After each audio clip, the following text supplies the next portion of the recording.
काल निखिल वागळे सरांचा व्हिडिओ बघितला लाईव्ह. त्यावरती त्यांच्यामध्ये 100 पैकी 80% फरक पडलेला आहे. भीमसैनिकांनी म्हणा किंवा वंचितांच्या एक चाहत्या वर्गाने त्यांची कानउघडणी केली आणि त्यांच्यामध्ये फरक जाणवायला लागला. आता बघा, महाविकास आघाडी आणि वंचितविषयी कालच्या व्हिडिओमध्ये त्यांनी भरपूर बोललेलं आहे. त्यांनी 20-25 मिनिट त्यांनी बोलायचा प्रयत्न केला आणि त्यांनी कुठं कुठं ती मागच्या गोष्टी परत काढल्या. अजून BJPची बी टीम हे बघा मित्रांनो, ह्या व्हिडिओमध्ये आपण त्या गोष्टी पूर्ण जे बारकाई बघणार आहोत आणि वागळे साहेबांना असेच व्हिडिओ बनवावे, त्यामध्ये कुठल्याही पक्षाचा द्वेष न करता एक बाजू मांडण्याचा प्रयत्न करावा.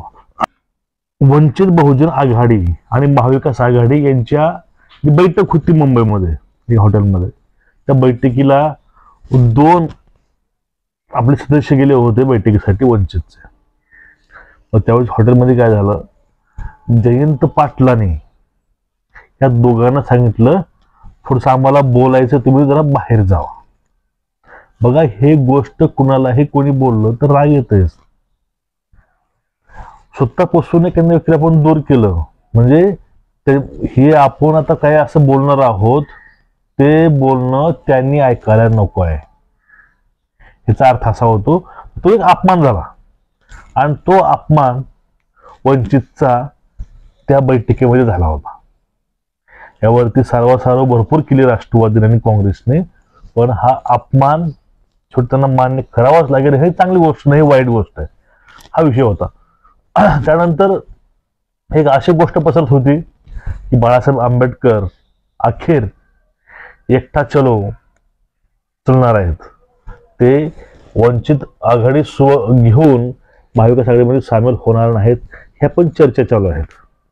आणि त्यावेळेस वागळे साहेब असे म्हणले होते की बाळासाहेब आंबेडकर हे महाराष्ट्रापुरते नेते आहेत आणि त्याचा जो अट्टहास आहे की आमच्यापर्यंत खरगे आणि राहुल गांधी यावं. पण बाळासाहेब आंबेडकरांनी मोदीला हरवण्यासाठी 4 पावलं पुढे यावं, त्यांचं हे पण वाक्य होतं वागळे साहेबांच्या कालच्या इंटरव्ह्यूमध्ये. बघा, वंचित हा महाराष्ट्रापुरता आहे, ठीक आहे, मान्य गोष्ट. त्यानंतर काँग्रेस हा राष्ट्रीय पक्ष आहे, मान्य आहे. पण महाराष्ट्रामधलं आपलं अस्तित्व कायम राहावं, टिकून राहावं, आपली सत्ता यावी असं काँग्रेसला वाटत नाही का? जर काँग्रेसला आपलं पक्ष मजबूत ठेवायचा असेल, महाराष्ट्रामध्ये सत्ता स्थापन करायची असेल, काँग्रेसला वंचितला सोबत घ्यावं लागेल असं वाटत नाही का? या गोष्टी वाटल्या पाहिजे, कारण तेवढीच गरज ही काँग्रेसची असायला पाहिजे. मग पूर्वीपासूनच काँग्रेसचं जे घमंडशाही आहे पूर्वीपासूनच आहे. बाबासाहेबांचं आणि काँग्रेसचं पूर्वीपासून पटत नव्हतं आणि आता बाळासाहेबांसोबत सुद्धा पटत नाही, एवढंच खरं आहे. पूर्वी बाबासाहेबांचा सुद्धा विरोध काँग्रेसनंच केला. बाबासाहेब आंबेडकरला 1989 पर्यंत त्यांना भारतरत्न पुरस्कार दिला नाही काँग्रेसने, शेवटला पिशिंग दिला. पण बाबासाहेबांसोबत एवढे त्यांचे असे रिश्तेने नाते होते आणि तोच प्रतिसाद आपला आता सुद्धा बघायला मिळत आहे. पूर्वीपासूनच काँग्रेस हे आंबेडकर घराण्यावरती असेच अत्याचार करत आहे. आणि तरीही ते म्हणतात काय की अशा वेळेस आपला स्वाभिमान गळ्याला टाकून, स्वाभिमान विसरून बाळासाहेबांनी काँग्रेसच्या पुढे जावं, मला तुमच्या आघाडीमध्ये सामील करून घ्या, त्याचा गरज आमचीच पडलेली आहे, इथं तुमची गरज काहीच नाही, ठीक, असा त्यामुळे मुद्दा होता. जर दोघांचीही गरज असेल, दोघांनी त्या गोष्टी बोलायला तयार पाहिजे. बाळासाहेबांना वाटलं बाबा चला आपण थोडं 2 पावलं पाठीमागं यावं, म्हणून त्यांनी आपले 2 माणसं पाठवून दिले. पण तुम्ही त्याचा अपमान केला, हे गोष्ट लाजिरवाणी. हा एक झाला मुद्दा. अनेक समाजामध्ये एक विषय चालू आहे चर्चा, ती काय की काँग्रेस आणि राष्ट्रवादी हे वंचितला तुच्छ समजत आहेत का, समजतात, अशी चर्चा चालू आहे. कारण बघा, काँग्रेसमध्ये आणि राष्ट्रवादीमध्ये बलाढ्य लोक आहेत, जे उच्चवर्णीय लोक असतील, त्यानंतर त्याकडे शेतीबाडी भरपूर आहे, ते असे लोक त्याकडे आहेत आणि त्यांना असं वाटत असावं की वंचितला ते जास्त महत्त्व देत नाहीत. हे कारण असू शकतं. आणि पुढलं कारण असं पण असू शकतं, लोक असंही म्हणतात की वंचितच्या भीतीपोटी आता वंचित महाराष्ट्रामध्ये पूर्णपणे मुळं पसरून बसेल आणि आपलं अस्तित्व कमी होईल, हे पण भीती त्यांना वाटते, असंही वंचितचं म्हणणं आहे.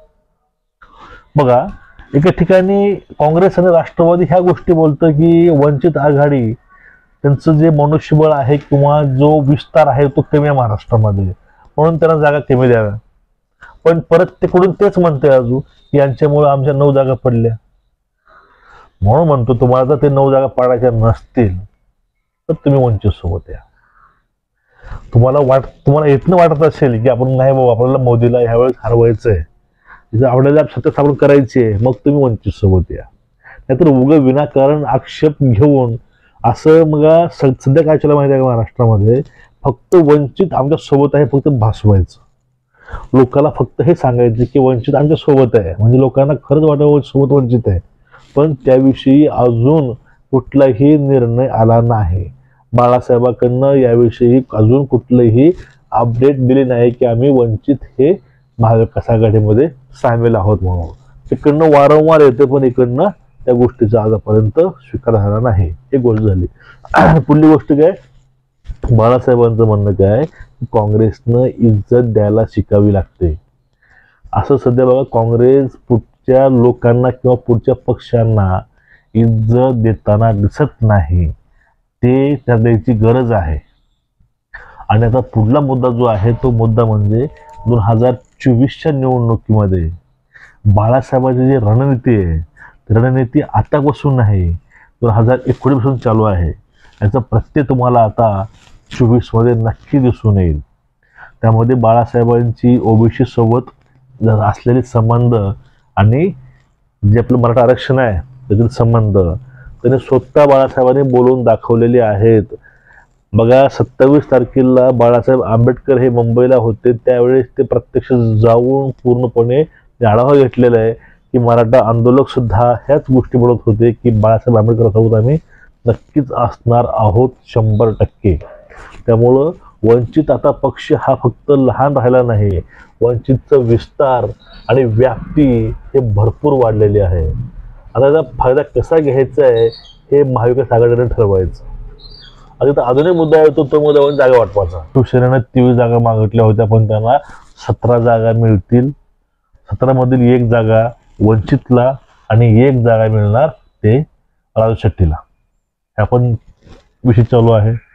आणि यामध्ये अजून एक विषय चालू असा आहे की बाळासाहेबांना आतापर्यंत आम्हाला जागेविषयी काहीच नाही बोललं.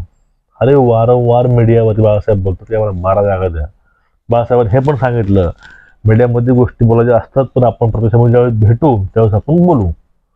पण यावरती आतापर्यंत काँग्रेसनं कुठलाही निर्णय घेतला नाही.